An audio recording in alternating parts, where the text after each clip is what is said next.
सबों को जय यीशु सहाय प्रेज द लॉर्ड।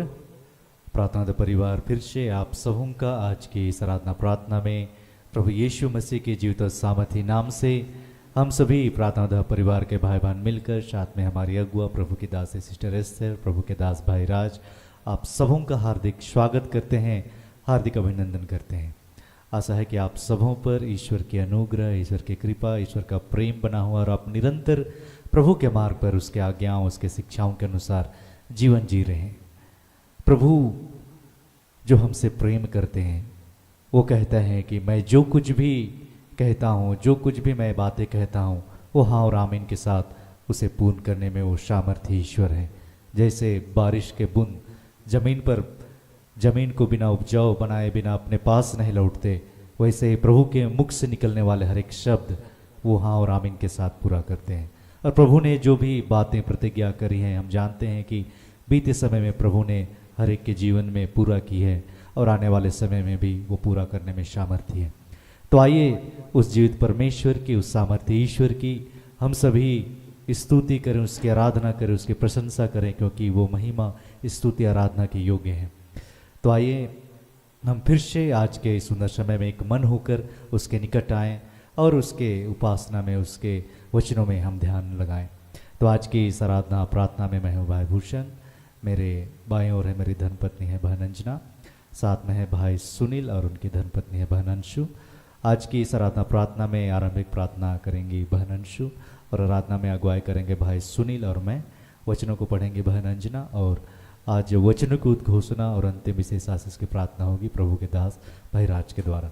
तो आप सभी हमारे संग इस आराधना प्रार्थना में बने रहें। आइए हम एक दूसरे के लिए प्रार्थना करें और प्रभु आज के दिन में जो आशीष हमें देना चाहते हैं, जो बातें हमें सिखलाना चाहते हैं, उन हर एक आशीषों को, उन हर एक बातों को हम सभी ग्रहण करने वाले हो पाए। तो हम इस आराधना प्रार्थना में आगे बढ़ें। आइए हम जहाँ कहीं हैं इस समय अपने आप को तैयार करें, अपने आप को शांत करें। हे महान जीवित प्रेमी पिता परमेश्वर, आज के सुंदर दिन के लिए प्रभु जी आपका धन्यवाद करते हैं। पिता, तूने फिर से हम सब पर अपनी अनुग्रह को बरसाया पिता, कि हम आपके नाम से इकट्ठे होने पाते हैं। पिता, तेरे इस अद्भुत प्रेम के लिए प्रभु जी आपका धन्यवाद करते हैं। पिता, इस झुंड को तूने चुन चुन कर बुलाया, प्रभु आपका धन्यवाद करते हैं। पिता, हम सब इस घड़ी आत्मा में एक होकर प्रभु जी तुझे पुकारते हैं। पिता, तेरा धन्यवाद करते हैं, तेरी स्तुति करते हैं, महिमा करते हैं। प्रभु, तू सदैव महिमा के योग्य है। प्रभु हे पिता, अपने दास दासी के द्वारा हमारे जीवन में जितनी घोषणाएं की थी पिता, उन सबको तूने पूर्ण किया। प्रभु, कई सारी घोषणाओं में विलंब हो रहा है प्रभु, तब भी हम आज प्रतीक्षा करने वाले हो सके प्रभु, तुझ पर विश्वास करने वाले हो सके। पिता, हम सबके विश्वास को बढ़ा प्रभु, हमें और शांत और स्थिर करना प्रभु। इस घड़ी हम सब प्रभु आत्मा में एक होते हैं पिता, और अपने आप को तेरे समीप लाते हैं पिता। अपने हर गुनाहों को मान लेते हैं पिता कि हमने आपके विरुद्ध कार्य किया पिता। उन सब के लिए तुझसे आत्मा में एक होकर क्षमा चाहते हैं प्रभु। हे पिता, हम बार बार एक ही गुनाहों को करते करते थक गए हैं पिता, हम निराश होने लगे हैं पिता, हम अविश्वासी हो जाते हैं पिता। इन सब बातों के लिए तुझसे क्षमा चाहते हैं प्रभु।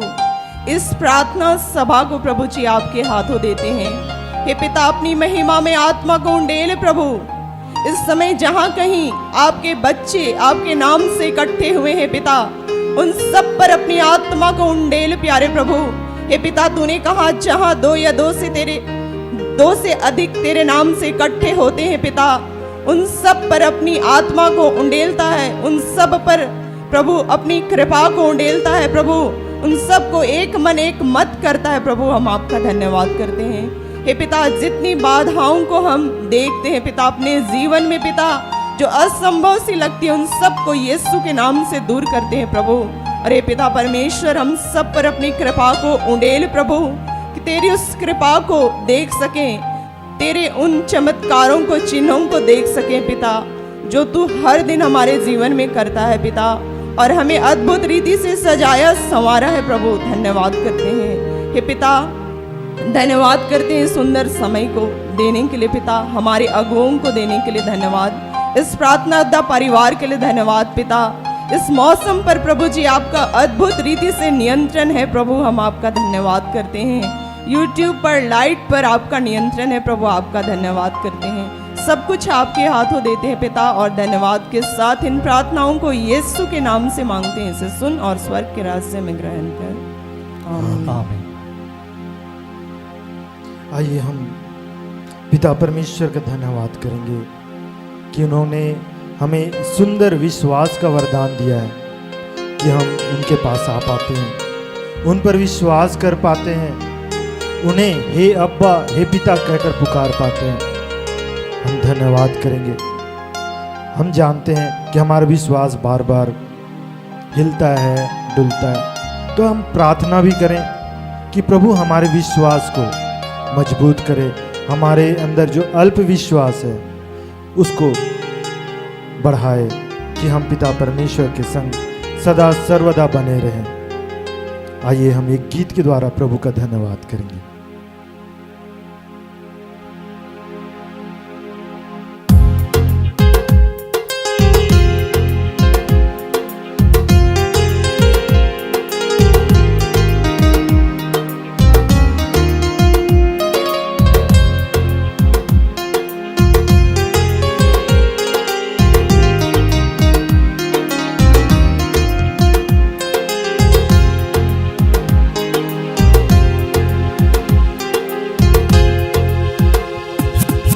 विश्वास पर खा जाएगा आनंद समझो,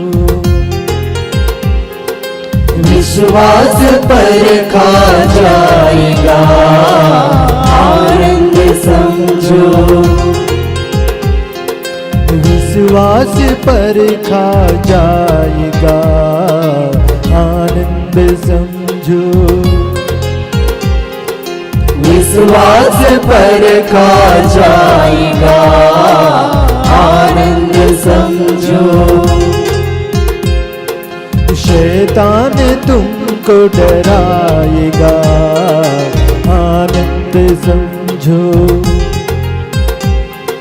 शैतान तुमको डराएगा आनंद समझो,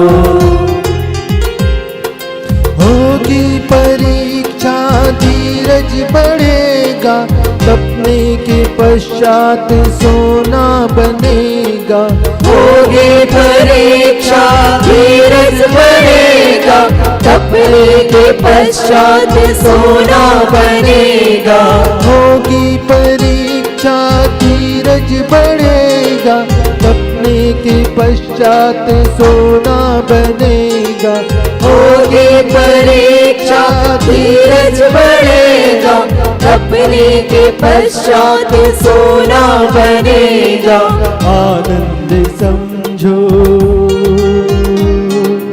आनंद समझो, विश्वास पर खा जाएगा आनंद समझो, शैतान तुमको डराएगा आनंद समझो।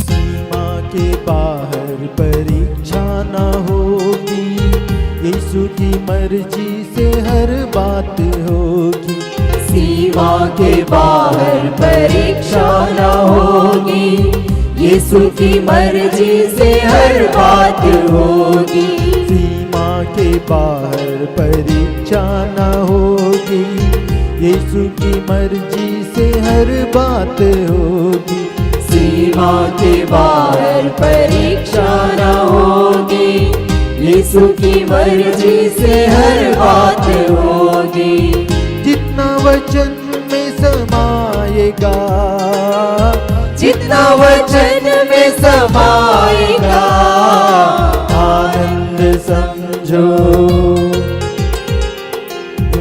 विश्वास परखा जाएगा, आनंद समझो। शैतान तुमको डराएगा, आनंद समझो।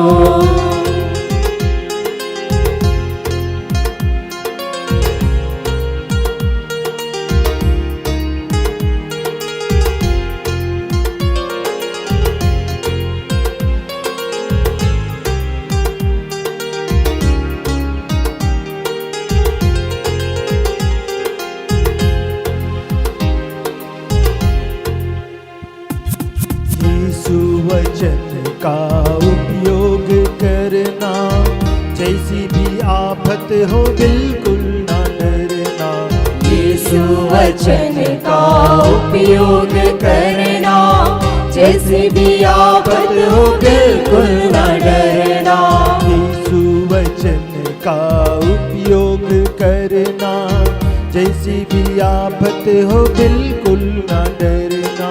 यीशु वचन का उपयोग करना, जैसे भी आफत हो बिल्कुल न डरना। उस पार यीशु ले जाएगा, उस पार यीशु ले जाएगा, आनंद समझो। विश्वास परखा जाएगा, आनंद समझो। शैतान तुमको डराएगा, आनंद समझो। होगी परीक्षा धीरज बढ़ेगा, सपने के पश्चात सोना बनेगा। होगी परीक्षा धीरज बढ़ेगा, तपने के पश्चात सोना बनेगा। होगी परीक्षा धीरज बढ़ेगा, सपने के पश्चात सोना बनेगा। होगी परीक्षा धीरज बढ़ेगा, तपने के पश्चात सोना बनेगा, आनंद समझो, आनंद समझो। विश्वास परखा जाएगा, आनंद समझो। शैतान तुमको डराएगा, आनंद समझो। आनंद समझो, आनंद समझो। आनंद समझो, आनंद समझो। आनंद समझो, आनंद समझो। आनंद समझो, आनंद समझो।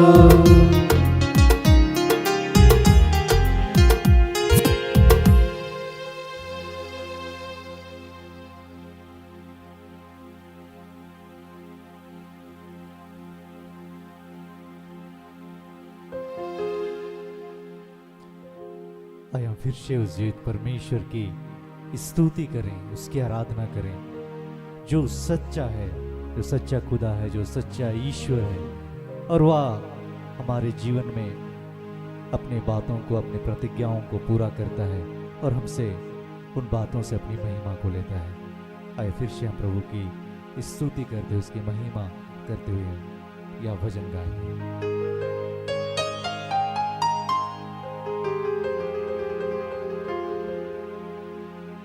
तू सच्चा है प्रभु, तू झूठा नहीं है, तू पवित्र पवित्र है।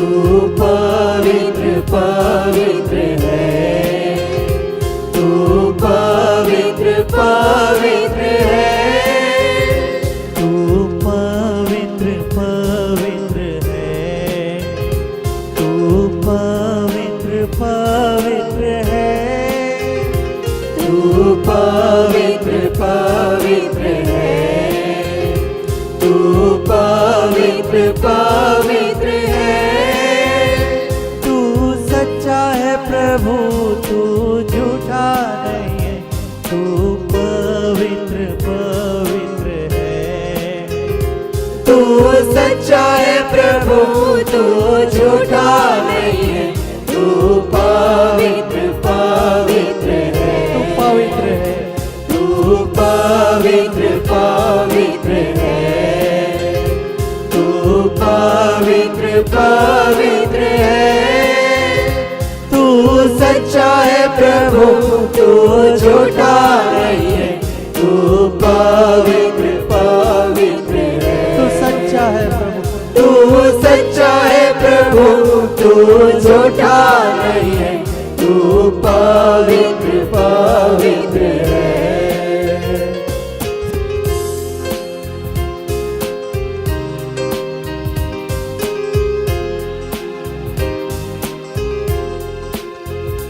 तू सामर्थी है, योग्य है, तू स्वर्गों के स्वर्ग में है, तू सामर्थी है, योग्य है, तू स्वर्गों के स्वर्ग में है, तू सामर्थी है, योग्य है, तू स्वर्गों के स्वर्ग में है, तू सामर्थी है, योग्य है, तू स्वर्गों के स्वर्ग में है, तू सच्चा है प्रभु, तू झूठा नहीं है, तू पवित्र पवित्र है, तू सच्चा है प्रभु, तू झूठा नहीं है, तू पवित्र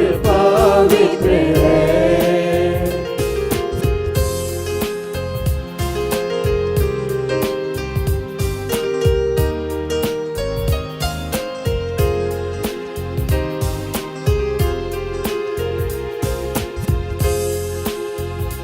तू करुणा निधान है प्रभु, तू अत्यंत महान है प्रभु, तू करुणा निधान है प्रभु, तू अत्यंत महान है प्रभु, तू करुणा निधान है प्रभु, तू अत्यंत महान है प्रभु, तू करुणा निधान है प्रभु, तू अत्यंत महान है प्रभु, तू सच्चा है प्रभु, तू झूठा नहीं है, तू पवित्र पवित्र है, तू सच्चा है प्रभु, तू सच्चा है प्रभु, तू झूठा नहीं है, तू पवित्र पवित्र है।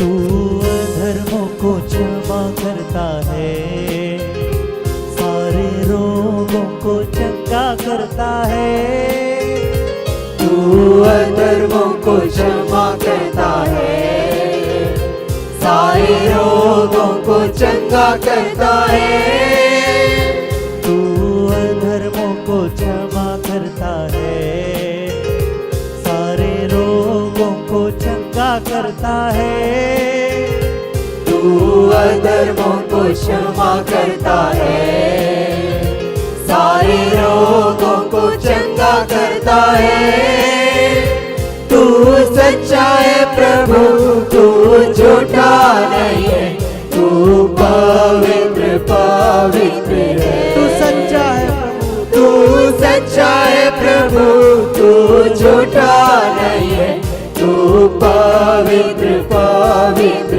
है। तू सच्चा है, तू सच्चा है प्रभु, तू झूठा नहीं है, तू पवित्र पवित्र है। तू पवित्र पवित्र है। तू पवित्र पवित्र है।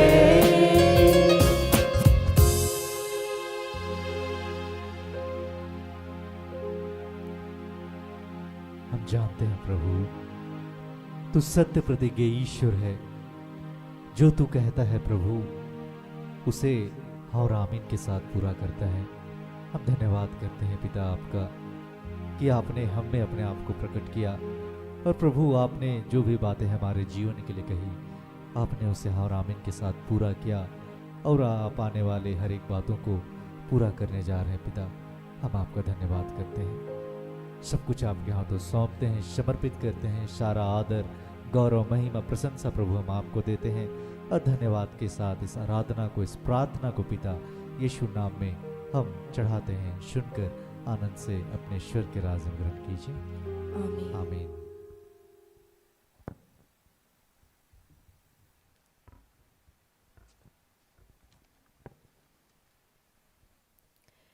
आज के लिए जो वचन ठहराया गया है, जिसे प्रभु ने अपनी दासी हमारी अगवा सिस्टर एस्थर के माध्यम से दिया है, फिलिपियो 2:1। यदि आप लोगों के लिए मसीह के नाम पर निवेदन तथा प्रेमपूर्ण अनुरोध कुछ महत्व रखता हो और आत्मा में सहभागिता, हार्दिक अनुराग तथा सहानुभूति का कुछ अर्थ हो। दूसरा वचन है हबक्कुक 2:3 और 4। क्योंकि वह भविष्य का दृश्य है जो निश्चित समय पर पूरा होने वाला है। यदि उसमें देर हो जाए तो उसकी प्रतीक्षा करते रहो, क्योंकि वह अवश्य ही पूरा हो जाएगा। जो दुष्ट है वह नष्ट हो जाएगा, जो धर्मी है वह अपनी धार्मिकता के कारण सुरक्षित रहेगा। यहाँ तक यह प्रभु की वाणी है।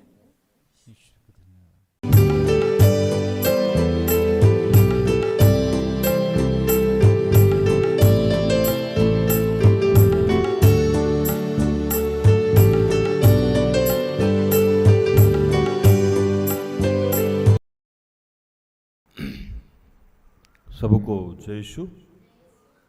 यीशु सहाय। Praise the lord. आइए हम प्रार्थना करें कि हे दयालु पिता, हे स्वर्ग और पृथ्वी के सृजनहार, हे हम सबके रचयिता, हम तेरा धन्यवाद करते हैं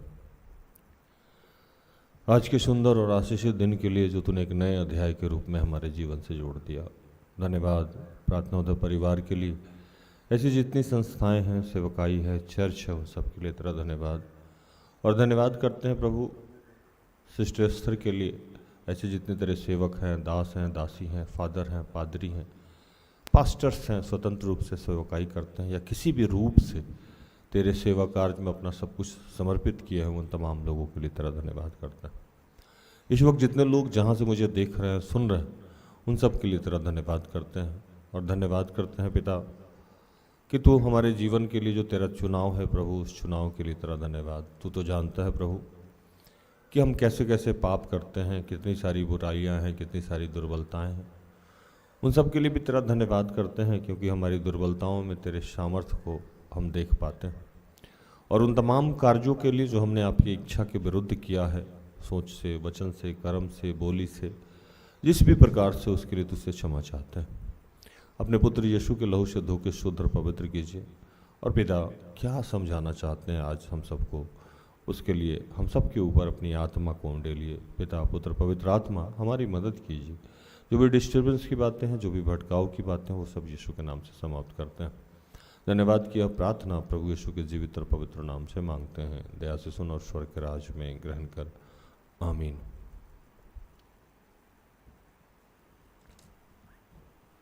आज जो वचन मिला हम लोग को वो 2 वचन मिला, फिलिपियों 2:1, हबक्कूक 2:3 और 4।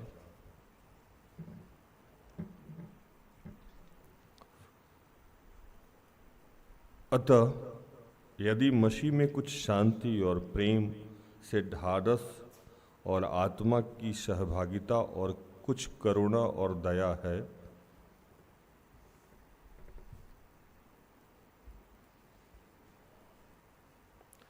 क्योंकि इस दर्शन की बातें नियत समय पे पूरी होने वाली है, वरन इसके पूरे होने का समय वेग से आता है। इसमें धोखा ना होगा, चाहे इसमें विलंब भी हो तो भी उसकी बाट जोते रहना, क्योंकि वह निश्चय पूरी होगी और उसमें देर ना होगी। देख, उसका मन फूला हुआ है, उसका मन सीधा नहीं है, परंतु धर्मी अपने विश्वास के द्वारा जीवित रहेगा।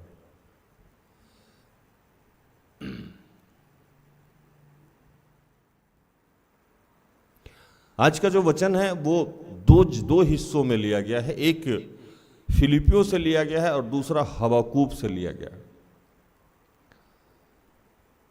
कहानी कुछ इस तरह है कि फिलिपियों में पौलुस कलीसिया का निर्माण किए थे और वहां जाने के बाद वो देखने लगे कि कलीसिया के बहुत सारे लोग चलते चलते परेशान होने लगे हैं और उनका एक्टिविटी बदल गया है। एक्टिविटी बदलने का मतलब होता है कि जब हम बहुत पुराने हो जाते हैं किसी भी रिश्ते में, तो हमारा बातचीत करने का लहजा बदल जाता है। जैसे अब किसी से आप नया रिलेशनशिप में है तो आप कह के बात करते हैं, थोड़ा पुराना हो जाता है तो तुम कह के बात करते हैं, थोड़ा पुराना हो जाता है तो रे कह के बात करते हैं। जैसे आप देखे होंगे, है ना। तो जब हम पुराने हो जाते हैं किसी भी चीज में तो हमारा बॉडी लैंग्वेज चेंज हो जाता है, और जब हम नया रहते हैं तो सतर्क होके चलते हैं। जब हम सतर्क होके चलते हैं तो हमसे गलतियां कम होती हैं, और जब हम सतर्क होना बंद कर देते हैं, क्योंकि ये तो मेरा ही है, ये तो मेरा ही कुर्सी है, ये तो मेरा ही जगह है, तो जब ये सारी बातें होने लगती है तो हम गलतियां ज़्यादा करने लगते हैं।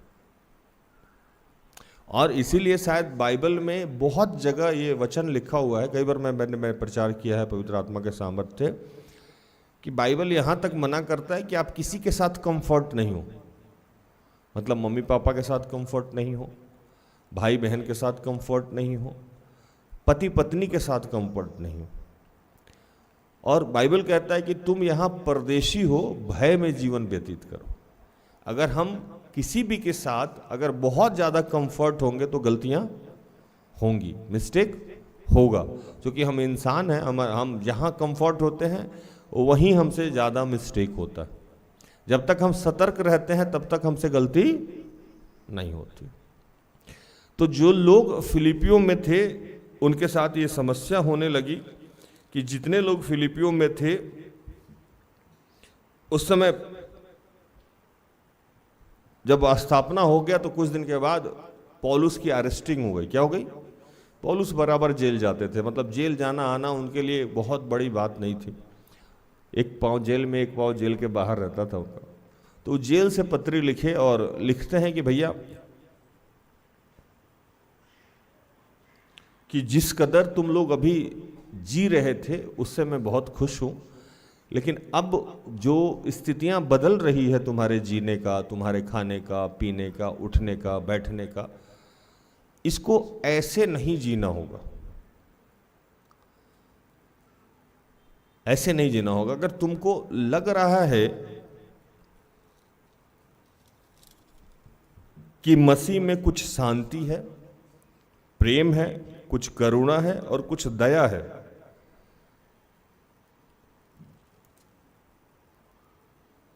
तो ये आपके भी जीवन से दिखना चाहिए ना। क्या क्या बोला मैंने? पौलुस लिखते हैं कि अतः यदि मसीह में कुछ शांति और प्रेम से ढाढ़स और आत्मा की सहभागिता, कुछ करुणा और दया है, तो यह मेरा आनंद है कि पूरा करो, एक मन रहो, एक ही प्रेम, एक ही चित्त और एक ही मनसा से रखो। विरोधी या झूठी बड़ाई के लिए कुछ ना करो, पर दीनता से एक दूसरे को अपनी इच्छा के अनुसार समझो। हर एक अपने ही हित की नहीं वरन दूसरों के हित की चिंता करे। जैसा मसीह यीशु का स्वभाव था वैसा ही तुम भी अपना स्वभाव बनाओ।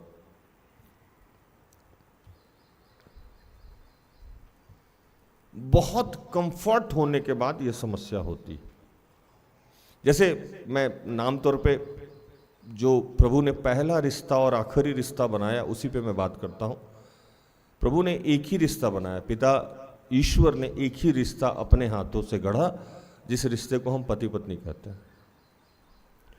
और पति पत्नी के रिश्ते को आज मजाक का एक जरिया बना दिया गया है। कहीं भी आप यूट्यूब पे जाएं, ट्विटर पे जाएं, मैगजीन देखें, पेपर देखें, तो सबसे ज़्यादा हास्य की विषय वस्तु क्या हो गई है? पति पत्नी का रिश्ता। लेकिन इन्हीं पति पत्नी के रिश्ते को पहले दिन से देखते हैं। जब किसी का सुतबंधन होने वाला रहेगा तो वो एक दूसरे को क्या बोलता है? आप बैठिए, सुनिए, खाइए, तरीके से बात करें। लोटा पानी होते होते कहाँ तक पहुंच जाता है मामला? वो लोटा पानी होते होते फिर वो बहुत नॉर्मल हो जाता है, तो मेरा ही है ना। शादी तक कुछ बचा और शादी के 5 दिन बाद, जैसे अभी मेरी की शादी हो गई है, अभी 10 दिन बाद मेरी का स्थिति जानना होगा कि मेरी अब कैसे हो रही है। क्या होता है कि पहले हम ध्यान रखते हैं पत्नी का कि वो कैसे खा रही है, कैसे पी रही है, कैसे बैठ रही है, क्या उसको बुरा लग रहा है, क्या नहीं लग रहा है। लेकिन जैसे ही विवाह का आशीष मिल जाता है तो लड़का या लड़की के जीवन से ये भय समाप्त हो जाता है कि ये हमको नहीं मिलेगा।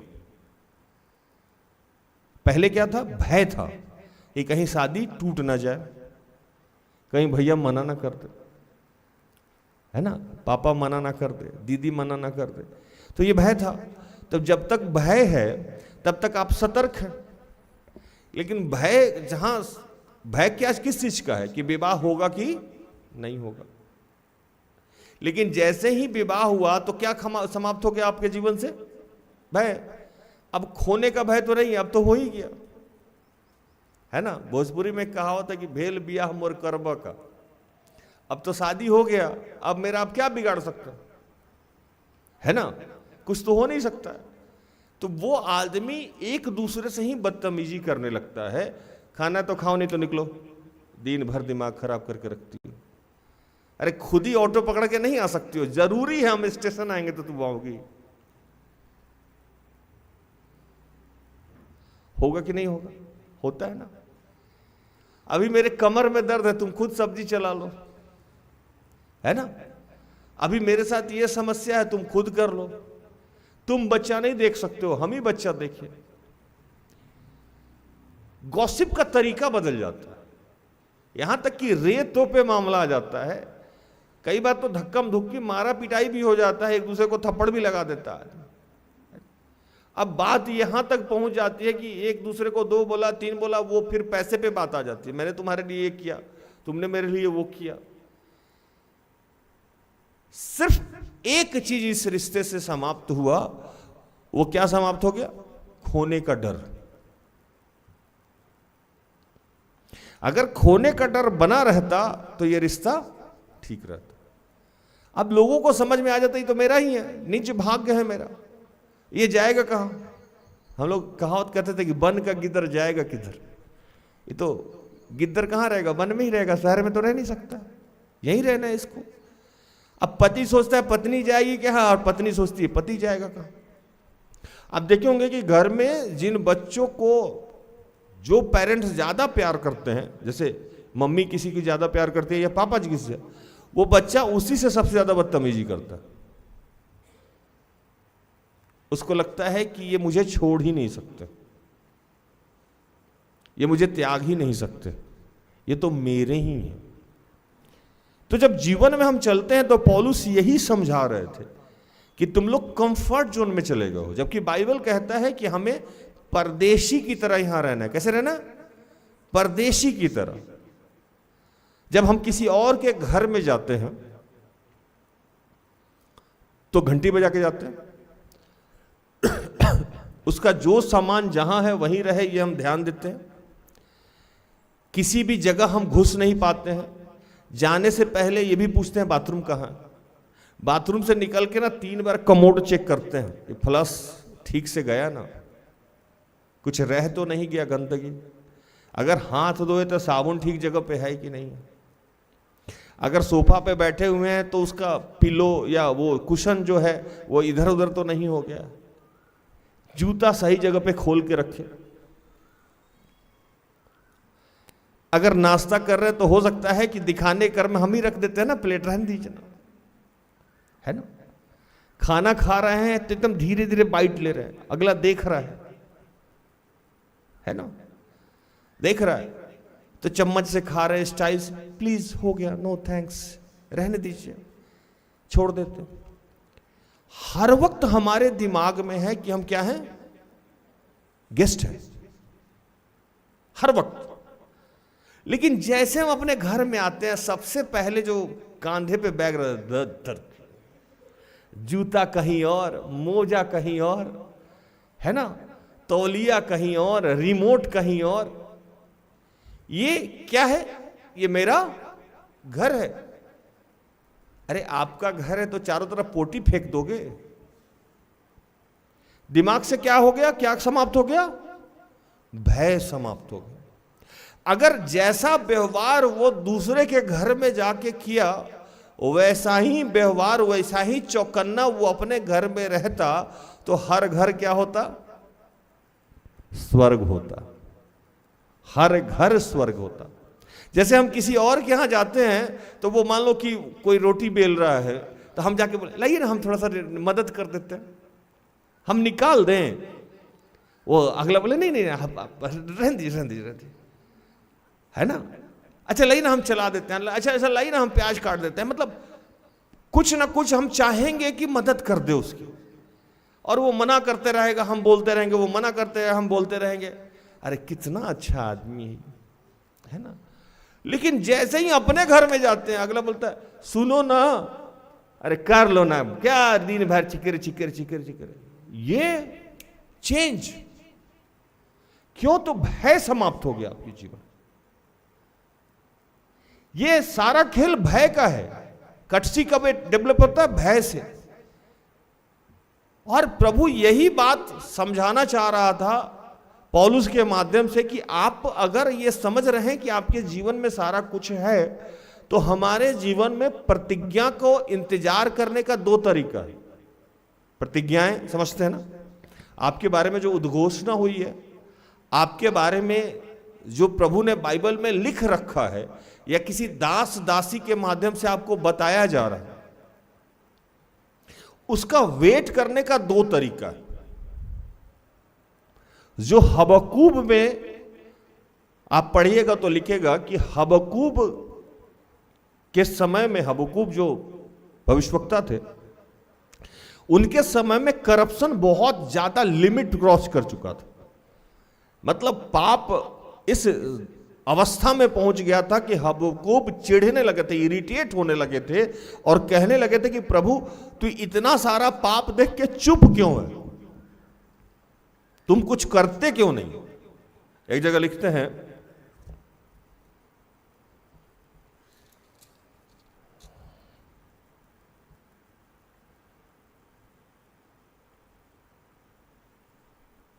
पढ़िए हबक्कूब 1 का 3 और 4। प्रचार समझ में आ रहा है तो हां लिखिए, नहीं आ रहा है तो ना भी लिख सकते हैं।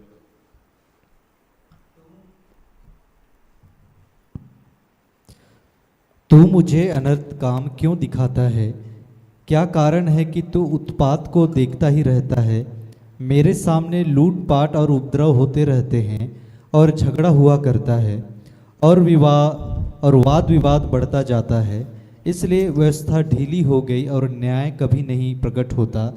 दुष्ट लोग धर्मी को घेर लेते हैं, इसलिए न्याय का खून हो रहा है। हबक्कूब चिल्लाने लगे कि प्रभु सब कुछ बर्बाद होते जा रहा है। यहां स्थिति ये हो गई है कि अनर्थ के काम दिखता है, मतलब वो खुल्लम खुल्ला जैसे गाना नहीं था, खुल्लम खुल्ला प्यार करेंगे हम दोनों, दुनिया से अब नहीं डरेंगे हम दोनों। मतलब एक होता है ना कि आदमी पाप करता है, जैसे मान लीजिए कोई बच्चा सिगरेट पी रहा है, तो देखा जूनियर सीनियर को देखा या जूनियर को देखा, तो हम लोग क्या करते थे, छुपा लेते थे, छुपा लिए, कटसी है, मैनर है, मतलब ऐसे थोड़े है। अब एक दूसरा बच्चा है सिगरेट पी रहा है, अब उसके पिताजी आए, हाँ पापा, और धुआं उसका पापा कर रहा है, है ना, धुआं इसका पापा ऐसे ऐसे कर रहा है।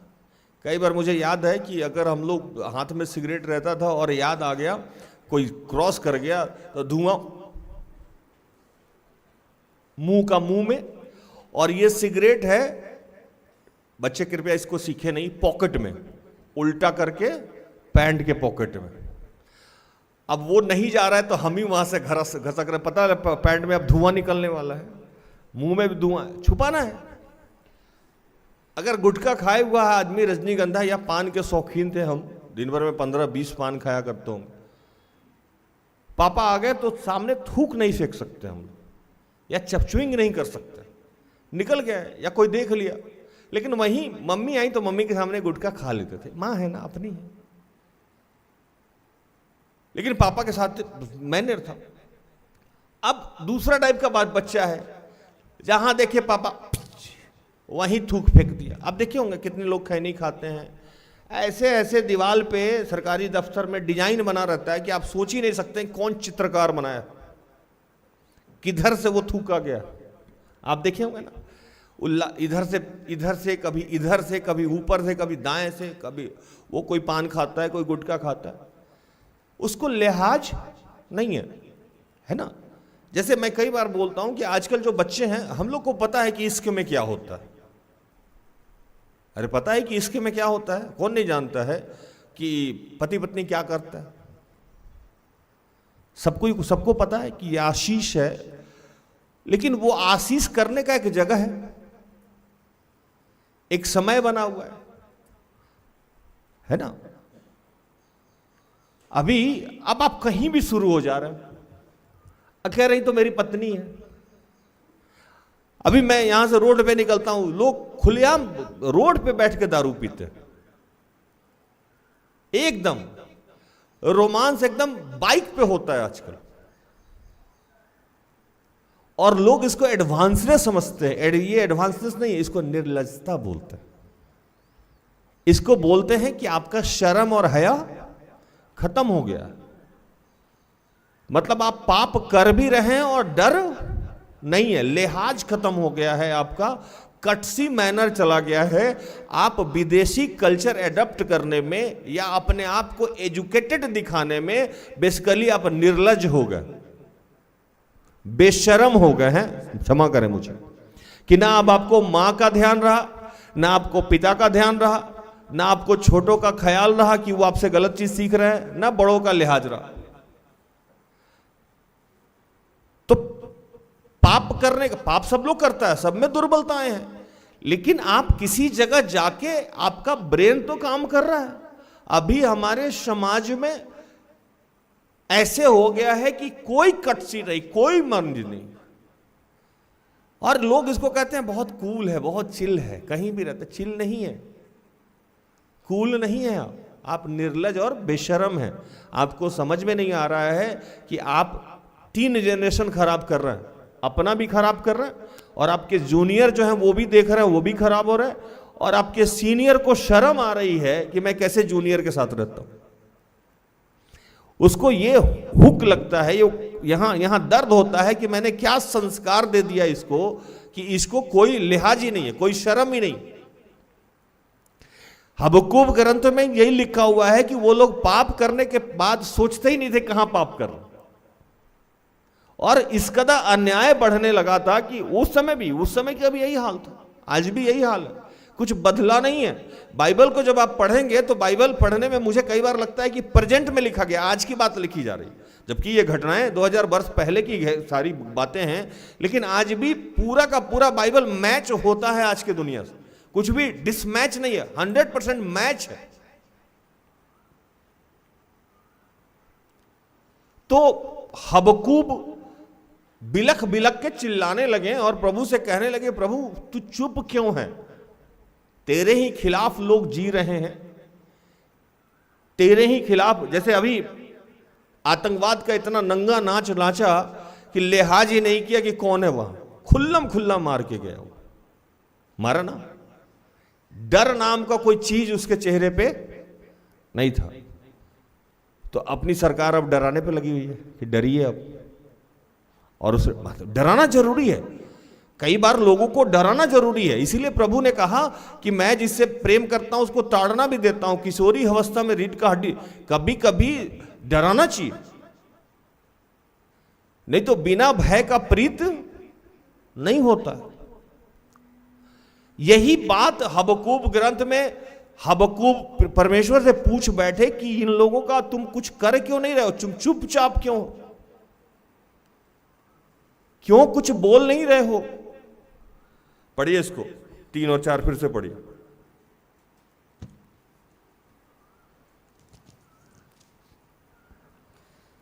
तू मुझे अनर्थ काम क्यों दिखाता है? क्या कारण है कि तू उत्पात को देखता ही रहता है?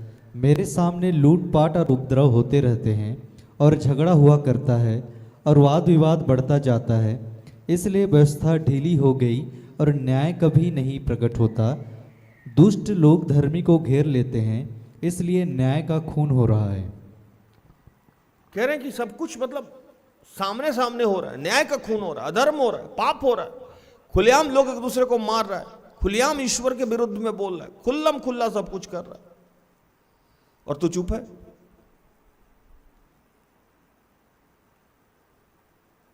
एक तो चोरी, ऊपर से सीना चोरी। सुने ना कहावत, गलत करने के बाद भी आजकल के बच्चे चढ़े रहते हैं, नहीं मैंने सही किया। अबे सही क्या किया? गलती मान लो। मैं कई बार प्रचार में बोला हूं कि अगर आपको ये अनुभव होना बंद हो जाए कि आपने पाप किया है, तो आप समझिए कि आपका विनाश शुरू हो गया। क्या हो शुरू हो गया? विनाश शुरू हो गया। अब उसका ड्यूरेशन जो है, क्योंकि प्रभु कहता है कि जब तक पूर्णतः कोई पाप का घड़ा नहीं भरता तब तक वो तोड़ता नहीं है। वो जंगली बीज की तरह कि छोड़ देता है कि कितना तेजी से तुम बढ़ सकते हो, और उसी समय लोगों को लगता है कि प्रभु कुछ कर नहीं रहा है। ये बहुत सुंदर बात प्रभु की है। जब हम किसी गलत चीज को करने लगते हैं और प्रभु बार बार समझाता है, तो बाद में वो हमसे बात करना बंद कर देता है, छोड़ देता है हमको। और जब वो छोड़ देता है तो हमको लगता है गलत सही हो गया है। हालेलुया। क्या हो गया है? गलत सही हो गया है। और उस कंडीशन पे वो जंगली बीज की तरह वो हमें छोड़ देता है और वेट करता है कि कब हम एक परिपूर्णता तक जाएं, ताकि जब वो काटे तो उसे भी गलत महसूस नहीं हो। जैसे कई बार मैं किसी को थप्पड़ मारने जाऊं तो मेरी अंतरात्मा मुझे नहीं मोले, या यीशु न्याय के दिन मुझसे ये नहीं पूछे कि तूने इसको थप्पड़ क्यों मारा।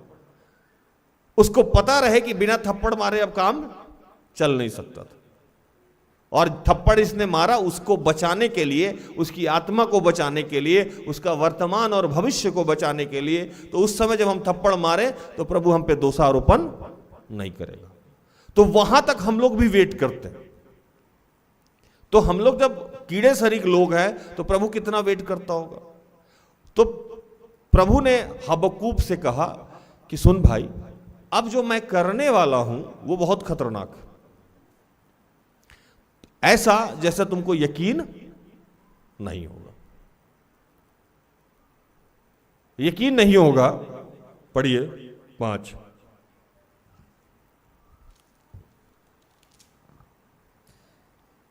जाति जाति की ओर चित्त लगाकर देखो और बहुत ही चकित हो, क्योंकि मैं तुम्हारे ही दिनों में ऐसा काम करने पर हूँ कि जब वह तुमको बताया जाए तो तुम उसकी प्रतीति ना करोगे।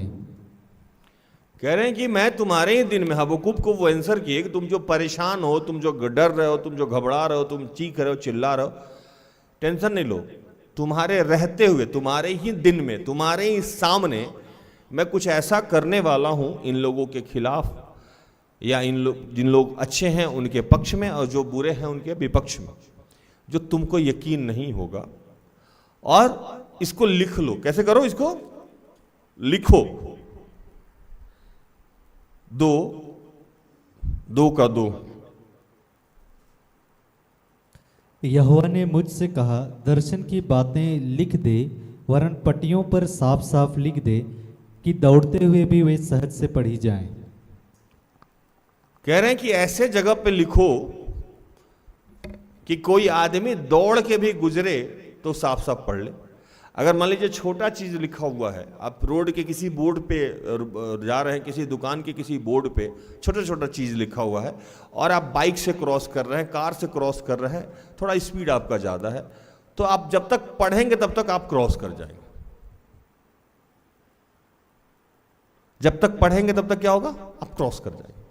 लेकिन अगर बोल्ड अक्षर में और बड़ा बड़ा लिखा रहेगा तो आप चाहे जितने भी स्पीड में जाएं, लेकिन उसको आप आसानी से पढ़ सकते हैं।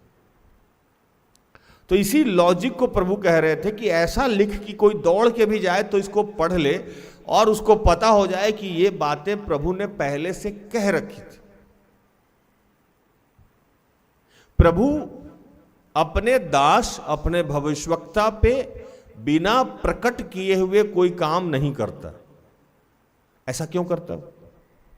क्योंकि जब वो काम आपके जीवन में हो तो आपको ये पता हो कि ये ईश्वर के द्वारा है, नहीं तो आप समझ लेंगे कि आपके द्वारा। एक छोटी सी उदाहरण देते हैं। हमारे बनर्जी देता मेरे पास आए हैं, दोनों हाथ जोड़ के खड़ा हो गए। मैंने कहा दादा हाथ मत जोड़िए, आप नीचे करिए। तो सर आप बोले हुए थे कि मेरा बेटा टॉप करेगा। मैंने कहा कब? बोले थे आप, बहुत पहले बोले थे। आज मेरा बेटा का रिजल्ट आया है और वो पूरे यूनिवर्सिटी में अपने सब्जेक्ट में टॉप किया। प्रेज द लॉर्ड, है ना। अभी जब उनका बेटा टॉप किया है ना, तो उनके दिमाग में ये क्या बात आई कि प्रभु ने कहा था। अगर ये पहले से मैसेज नहीं दिया रहता तो उनको लगता कि हो सकता है कि मेरा बेटा बहुत पढ़ने में तेज था। ये दिमाग में शैतान डाल देता है।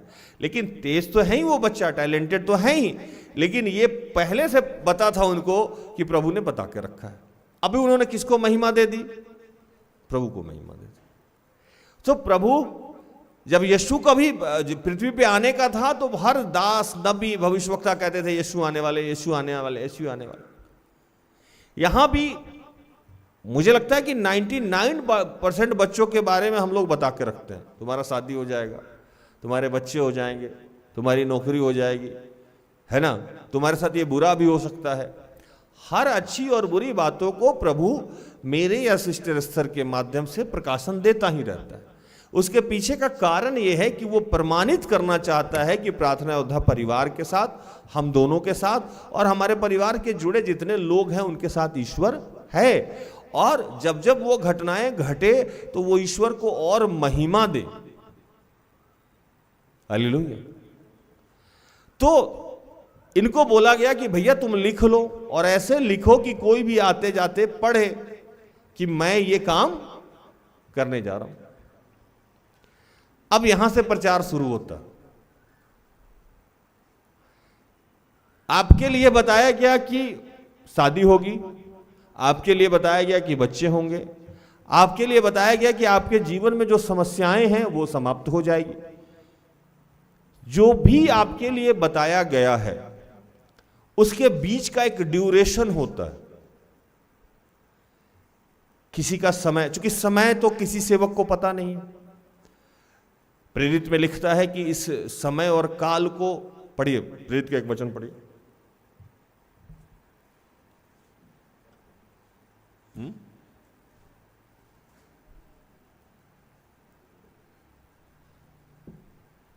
प्रेरित 1 का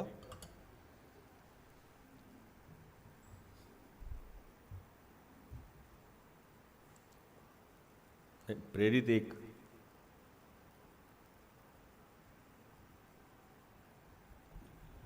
मिला।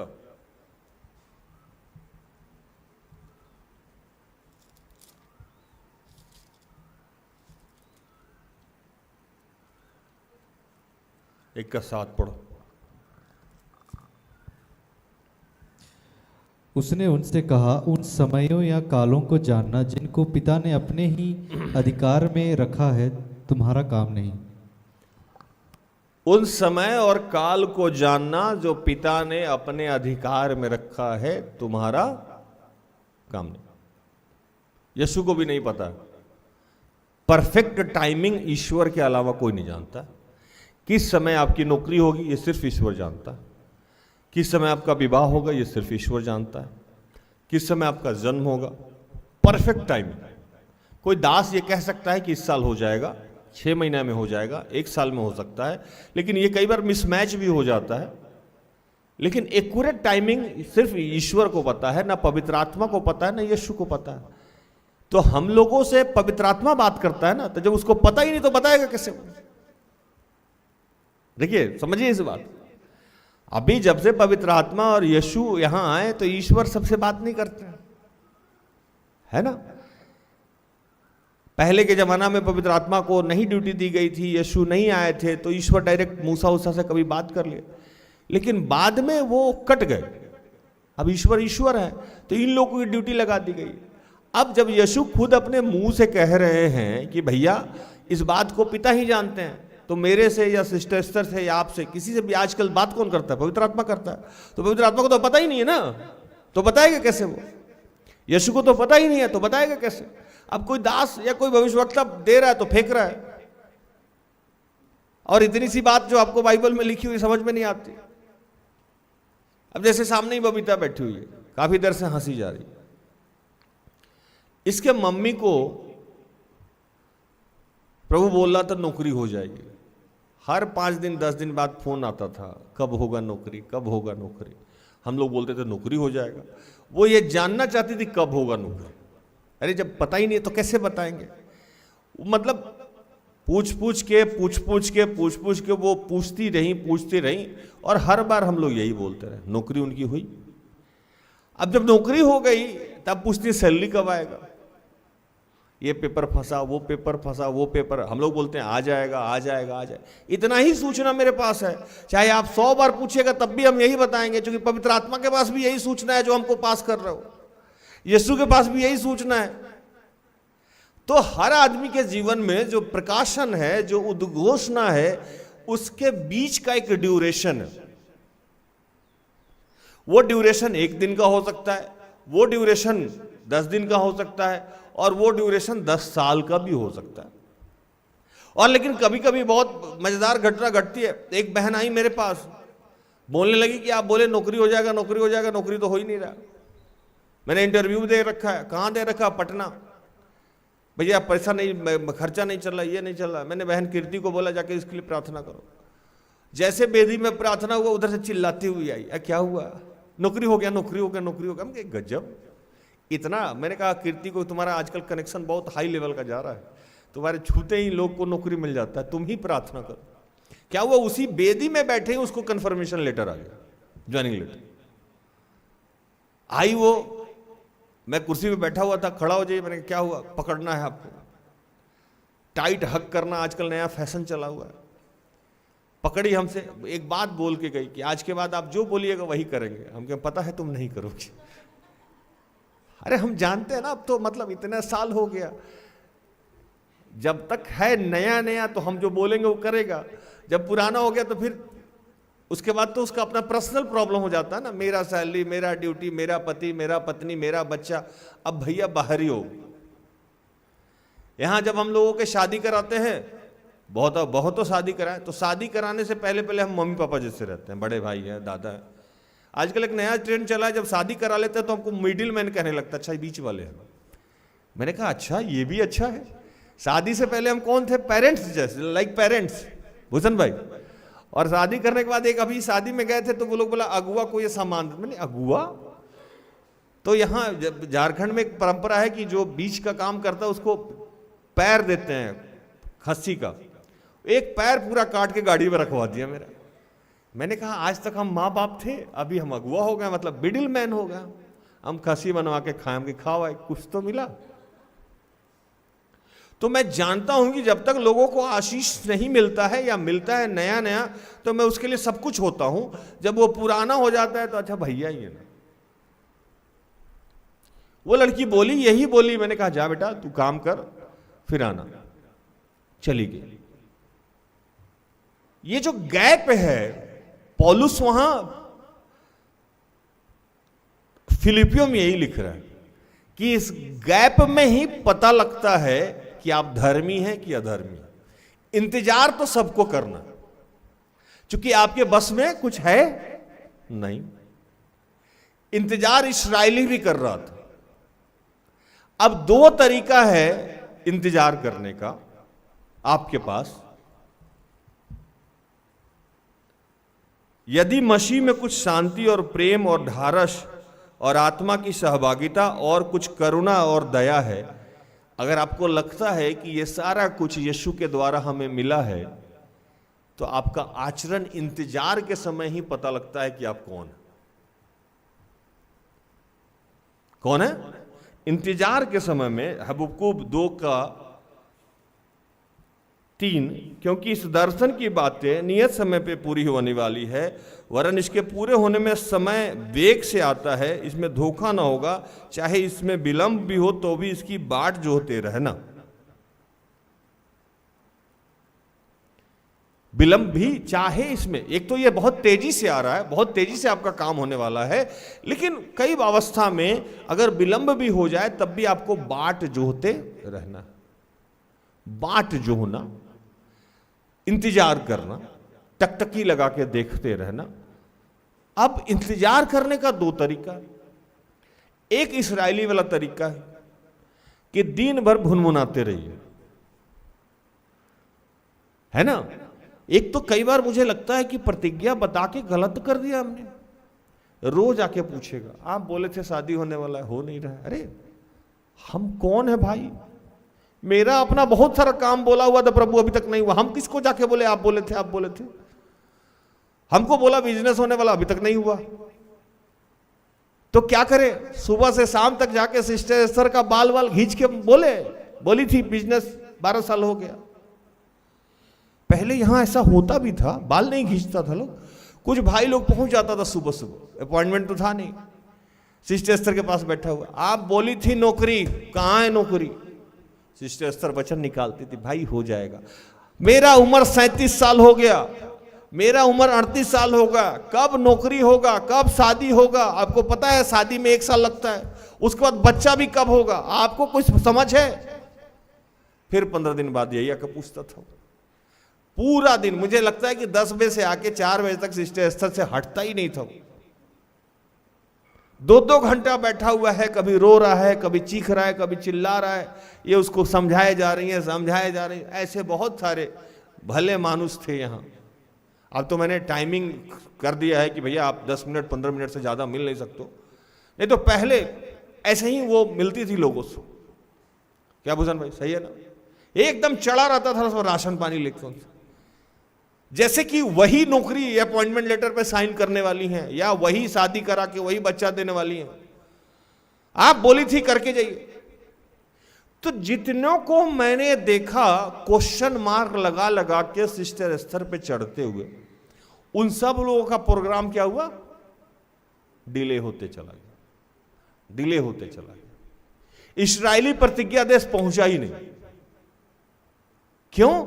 तो वो जो वेटिंग पीरियड है, जिसमें ना आप कुछ कर सकते हैं, ना यीशु कुछ कर सकते हैं, ना पवित्र आत्मा कुछ कर सकते हैं, ना प्रभु का कोई दास कुछ कर सकता है।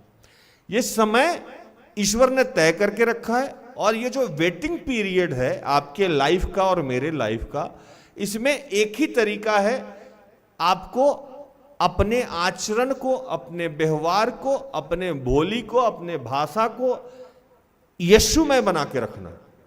और इसके लिए आपको सामर्थ्य कौन देगा? ईश्वर का आत्मा आपके साथ है, सहयोगी आत्मा, जो लिखता है कि मैं तुम्हें अनाथ नहीं छोड़ूंगा। मैंने तुम्हारे लिए एक सहयोगी बना के रखा है जो तुम्हारा सहायता करेगा, सहायक आत्मा बना के रखा है। तो सहायक आत्मा आपके साथ जुड़ेगा कब? जब आप उसके अनुसार आचरण करिएगा। जब आपने, यहां लिखता है कि जब आपने ये देखा है कि यीशु मसीह में, यदि मसीह में कुछ शांति है। किस में शांति है? मसीह में। मसीह मतलब यीशु में। यीशु को आपने ग्रहण किया है, जैसे आज प्रभु भोज लेने के समय मैंने आपको बताया कि आज का जो स्पेशल डे है कि यीशु को हम अपने शरीर में ग्रहण किए, नए नए बच्चे। अब उनको यह पता हो गया कि यीशु में शांति है, यीशु में प्रेम है, यीशु में ढारस है, यीशु के आत्मा की हम सहभागिता हो गए। प्रभु भोज में यही होता है ना कि हम उसके एक मन हो गए, सहभागी हो गए। लेकिन ये सहभागिता, ये ढारस, ये विनम्रता विपरीत परिस्थिति में नहीं दिख रहा। विपरीत परिस्थिति क्या? अब विपरीत परिस्थिति आपके जीवन के लिए जो उद्घोषणा की गई है, जैसे आपके लिए बोला गया कि नौकरी होने वाली है और अभी आपके पास पेट्रोल भराने का पैसा नहीं है।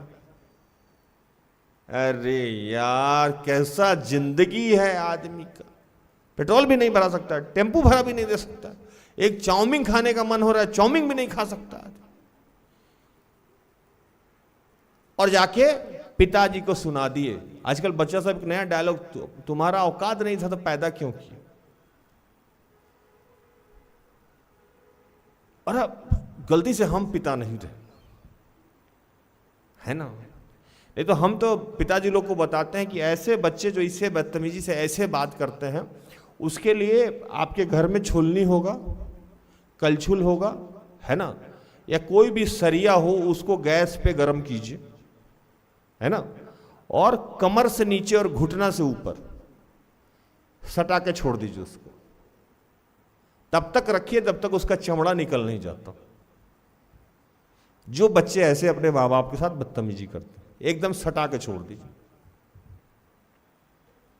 ये ईश्वर भी अलाउ करता है, बाइबल भी अलाउ करता है।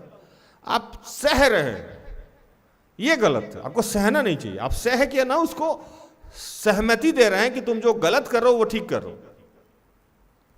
क्योंकि मैं जानता हूं कि दुनिया में कोई भी माँ बाप, अब एक्सेप्शनल की बात नहीं करते, एवरेज पे बात करते हैं, कोई भी माँ बाप जिस अवस्था में रहता है अपने बच्चों को बहुत प्यार करता है। जानवर भी अपने बच्चों को बहुत प्यार करता है। वो मर जाएगा लेकिन अपने बच्चा का साथ नहीं छोड़ेगा। अभी मेरे एसी का आउटलेट रखा हुआ था बालकोनी में, वहां कबूतर घर बना के रखा हुआ था। उस आउटलेट को मैंने परसों छत पे डाल दिया, क्योंकि कबूतर बहुत परेशान किए हुआ था मेरे प्लांट को और सारे गंदगी भर रखा था। 4 आदमी वहां गया आउटलेट हटाने के लिए। दादा भी थे, 2 एसी का मैकेनिकल लोग था, हमारे भी बच्चे कुछ थे, भारी था। कबूतर का छोटा सा बच्चा वहां है जो उड़ नहीं पा रहा है, और उसकी मां निडरता से वहां बैठी हुई है कि हम जाएंगे नहीं अपने बच्चे को छोड़ के। और 4-4 आदमी है, और मिस्त्री और जो इंजीनियर था प्लान बना लिए कि इसको हटा के इसको भी बना देंगे हम लोग। उसकी मां, कबूतर की मां उड़ नहीं रही थी, मरने को तैयार थी, लेकिन अपने बच्चों को छोड़ के नहीं जा रही थी। भूषण भाई, जानवर, मतलब जानवर, वो कबूतर, पंछी ऐसा काम कर रहा है, तो जिस मां बाप ने आपको जन्म दिया है, वो किस अवस्था से आपको पाला है, क्या पाला है, नहीं पाला है, ये आप डिसाइड कर लेते हो एक घटना से। फी कभी नहीं दे पाया तो आपने उसके पूरे जीवन को क्वेश्चन मार्क में बदल दिया। किसी दिन आपको फास्ट फूड खाने के लिए पैसा नहीं दिया तो आपने क्वेश्चन मार्क उठा दिया। किसी फंक्शन में आपका वस्त्र नहीं मिल पाया या वस्त्र सस्ता मिल गया और तो ना आपने उसके पूरे किए कराए पे क्वेश्चन मार्क उठा दिया।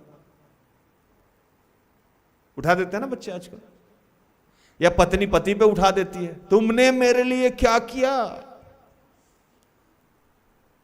मैं कई बार सोचता हूं कि जब लोग बोलता है तो वो कहां रह के बोलता है? उसी घर में रह के बोलता है ना जहां माँ बाप का घर है, या उसी घर में रह के बोलता है ना जहां पति का घर है।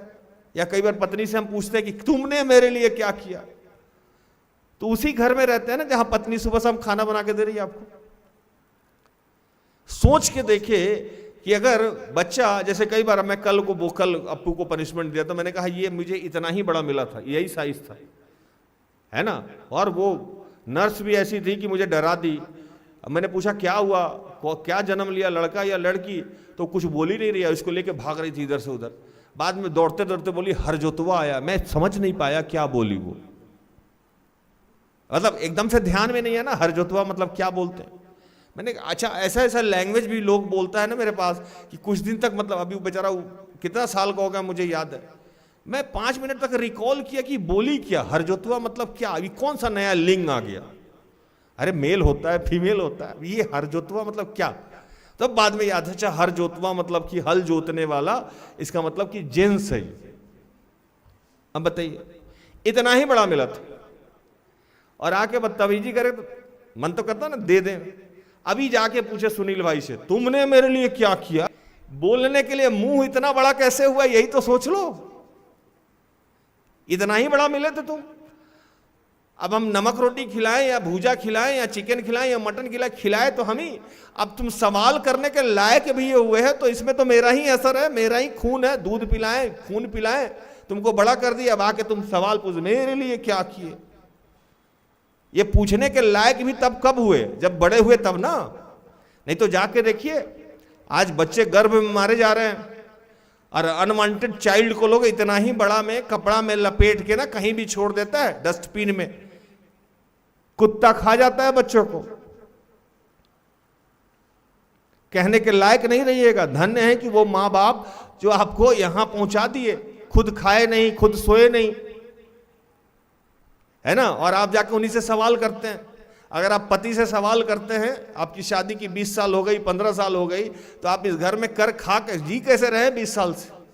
कपड़ा आपको कम दिया होगा या ज़्यादा दिया होगा, गहना कम दिया होगा या ज़्यादा दिया होगा, अपना सब कुछ तो आपको दे ही दिया।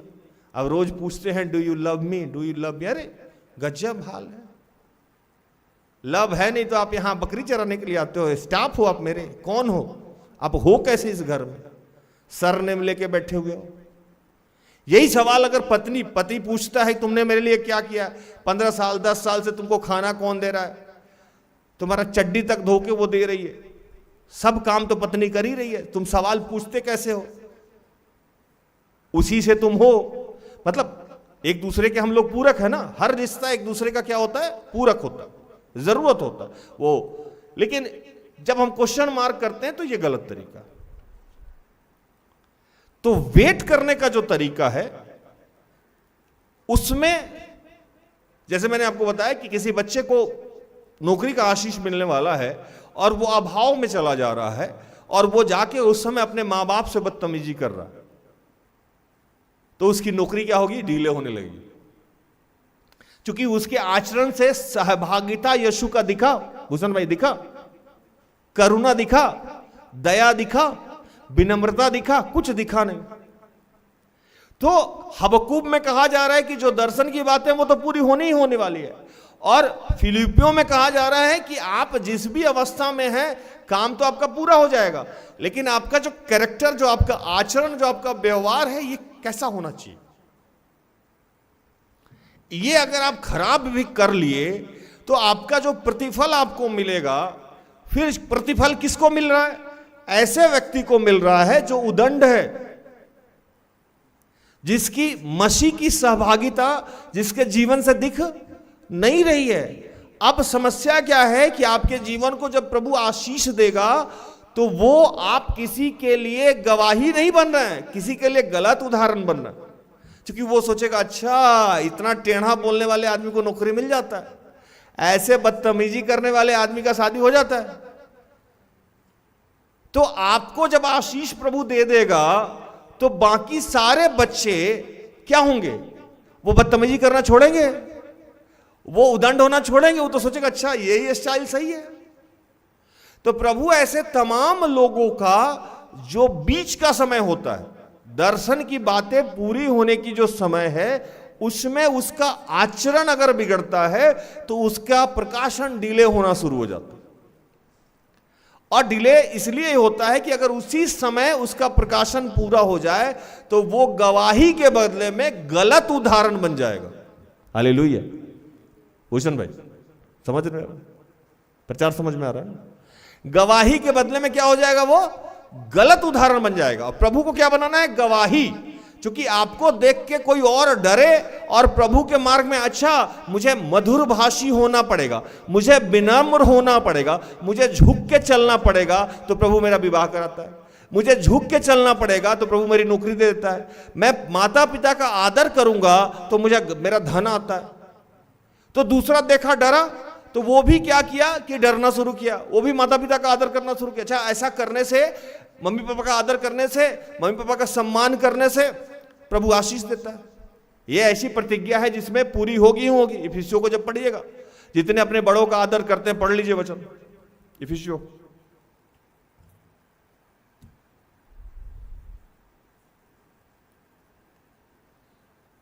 छह का 1।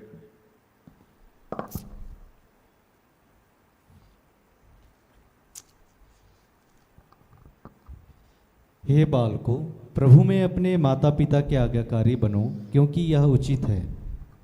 आगे 2। अपनी माता और पिता का आदर कर, यह पहली आज्ञा है जिसके साथ प्रतिज्ञा भी है। प्रतिज्ञा भी लगी हुई है। अगर आपके जीवन को आशीष दे रहा, माता पिता का सेवा कर, आपको आशीष मिला। आपका छोटा भाई देखेगा, अरे भैया तो मम्मी पापा का सेवा कर रहे थे, इनका जीवन सुखद हो गया, इनको आशीष मिल गया, वो भी ऐसा करने लगेगा।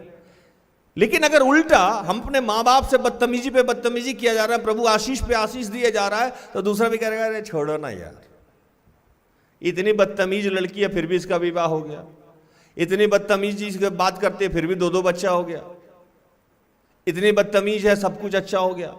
तो क्या होगा कि गलत उदाहरण तय कर रहा, तो प्रभु आपके जीवन में जान के प्रकाशन को पूरा करेगा, पूरा नहीं होने देगा या कुछ उटपटांग डालेगा, ताकि आप जो गलत उदाहरण पढ़ रहे हैं वो लोगों को मैसेज जाए कि नहीं, अगर हम बदलेंगे नहीं तो प्रभु हमको आशीष नहीं देगा। क्योंकि हम लोग धीरे धीरे, जैसे मैंने शुरू में बताया, कंफर्ट हो जाते हैं लोगों से।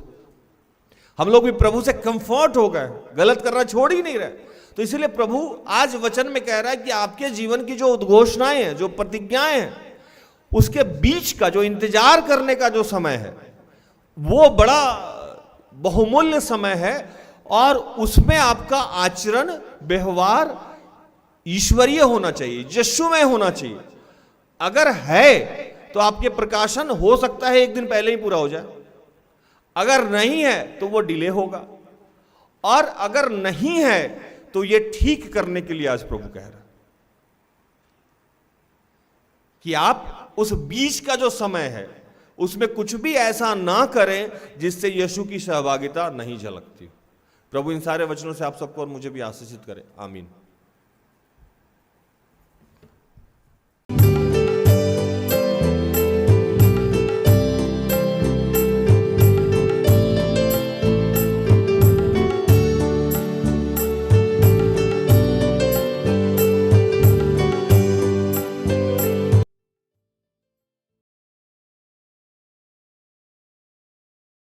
बंद करें। हमारे जीवन में जब भी कोई परिस्थितियां ऐसी आई, उद्घोषणाएं जो हमारे लिए आपने कर रखा है, उस समय आपकी उपस्थिति हमारे आचरण से दिखे, चाहे विलंब भी हो तब भी दिखे। हम कभी भी प्रभु एक अच्छा उदाहरण बने, सच्चा उदाहरण बने, और किसी भी अवस्था में किसी के लिए ठेस और ठोकर का कारण ना बने। इसके लिए आज हमारे जीवन में जो भी कमियां हैं उसको समाप्त कीजिए, हमारे चाल को बदलिए प्रभु, ऐसी आज हम प्रार्थना करते हैं। तेरी रहमत से पहले खुदाया, हमको किसने था अपना बनाया। बदल दे बदल दे,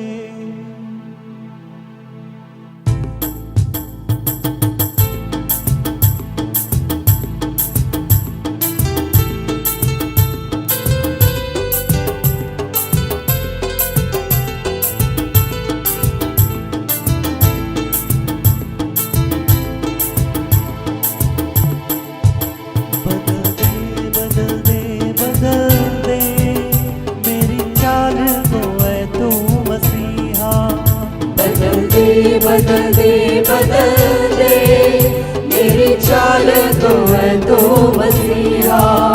भजल दे भजल दे भजल दे मेरी जान पे है तू मसीहा।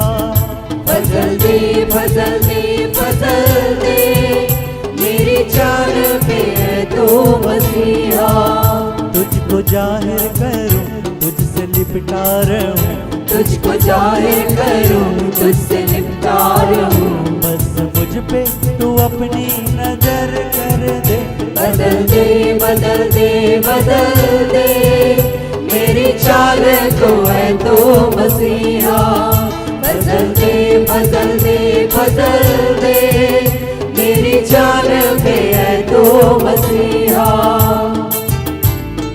ये पिता, पूरे विश्व में जितने लोग हैं जो तुझे जानते हैं प्रभु, कम से कम वो किसी के लिए ठेस और ठोकर का कारण ना बने प्रभु। उनका उठना बैठना, खाना पीना, चलना सब आपकी इच्छा के अनुसार हो प्रभु। तेरा धन्यवाद करते हैं जितने बुजुर्ग माता पिता हैं, जितने छोटे छोटे बच्चे हैं प्रभु, जितने पति पत्नी हैं, उन सब के लिए मैं प्रार्थना करता हूँ। जितने विधवा विधुर हैं मैं उनके लिए प्रार्थना करता हूँ। मैं प्रार्थना करता हूँ जितने लोग दान दशवान श्रम के माध्यम से हमारा सहयोग करते हैं उनके लिए।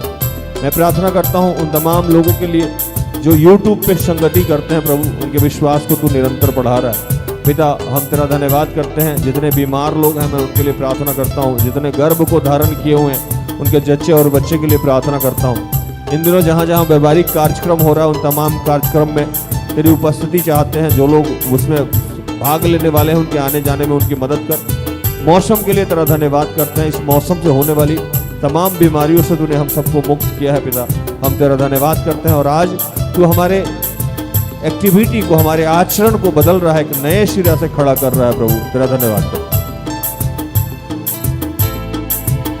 पानी जीवन का तूने पिलाया, रूह पाक से तूने मिलाया। पानी जीवन का तूने पिलाया, रूह पाक से तूने मिलाया। हर गुनाह में तो हम बिक चुके थे, सूल चढ़ के था कर्ज चुकाया।